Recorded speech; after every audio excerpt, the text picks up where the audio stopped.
Hey guys, welcome to another episode of Zach's Credit Card Guide. This week we're talking about some rumors for the Chase Sapphire Reserve.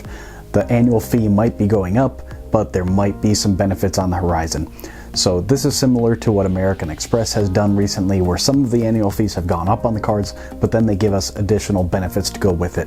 So there are some rumors. This was originally reported on Doctor of Credit that the Sapphire Reserve annual fee might be going from $450 to $550 a year, but along with that there might be a dining credit coming along. Now they do say that this source isn't one of their normal ones, but they did consider it reliable enough to report on, so we're just going to speculate and talk about what could be happening.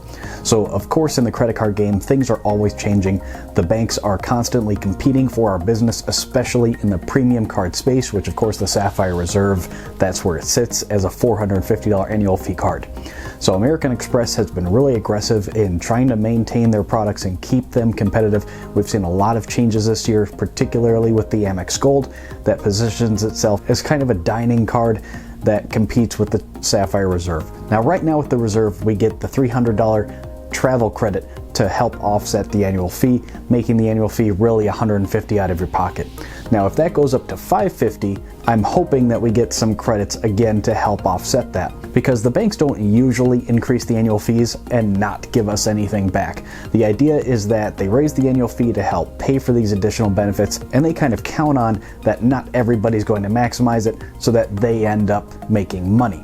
And typically they do. But those of us who watch channels like this and who try to game the system a little bit, we usually maximize the value that we're getting. Now when we look at American Express, their credits pretty much across the board are always very specific, and it's a little bit more difficult to fully maximize those benefits. If we look at the credits like with the Amex Gold, they're tied to particular providers like Grubhub, Chris Steakhouse, stuff like that. What we see with Chase is that they tend to be a little bit more flexible. So for instance, like the travel credit is just travel. The first $300 you spend in your card member year, that codes as travel, that counts towards that credit. Now with cards on Amex, like where they give you Uber Eats credits, they divvy it up monthly and you get a maximum allotment per month, and then if you don't use it, it's just gone. And that's how American Express makes sure that they're gonna end up on the right side of that equation, because they know not everybody's going to keep track and use those credits. Now what I hope with Chase is that they stay with what they did with the travel credit, and that they just make it a dining credit and maybe divvy it up per year, and maybe just assign it per year like with the travel credit, where it's just you get this much per year and when it's gone, it's gone. That would be kind of cool. I could also see some benefit in divvying it out each month. That part doesn't really bother me that much, especially if they give us the flexibility of just it's a dining credit. So for every month, let's just say it's like $10 a month. The first $10 that you spend in dining that month gets credited, and they do that every month. That would be cool. I'd be happy with that if the category was broad enough. Where we look again like Amex, where it's particular providers. So like each month you gotta be like, oh, I've got $10 this month with Uber Eats or whatever that specifically. With Chase, if it was just like the first however much per month that codes as dining, we're going to credit that back. You might even use that without thinking about it. I mean, most people, especially who have a card like the Sapphire Reserve, are probably going to dine out at some point in the month.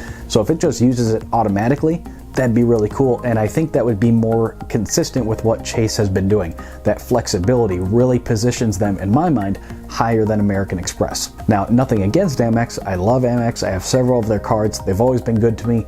They're a really cool bank. They're just different in their strategies. So you kind of have to take a look and see which one is going to be better for you and what you want to do. Now, just me speculating, if they are going to raise the annual fee, I would like to see some other changes, maybe tweak the multipliers a little bit, maybe give us like 4x on dining, maybe I can keep the 3x on travel.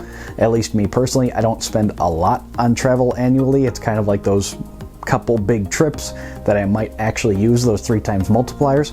But maybe if you're going to focus on dining with a dining credit, maybe increase that multiplier by even one more point, make it like 4x on dining. I'd be cool with that. Give us more than just the dining credit if you're going to jump the annual fee $100. But that's just me. The Sapphire Reserve is already a really competitive card. I've had it for several years already. I keep paying the annual fee because, again, at least right now, it's effectively $150 a year. I consider a lot of the ancillary benefits worth it, especially lounge access. I don't typically advise keeping more than one premium card. There are a couple examples of just no-brainer cards like the Amex Aspire card. That one's a no-brainer. I'm going to get that one someday. But typically you don't want to carry a lot of premium cards because a lot of the benefits overlap and it's more difficult to get your money back.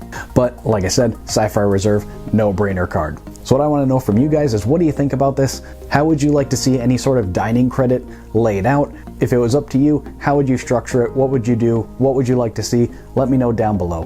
But if you guys have any other comments or questions, leave them down below. I try to get to every single one. I do offer one-on-one strategy sessions. If you want any one-on-one credit card advice, just head to my Facebook page. The link is down in the description.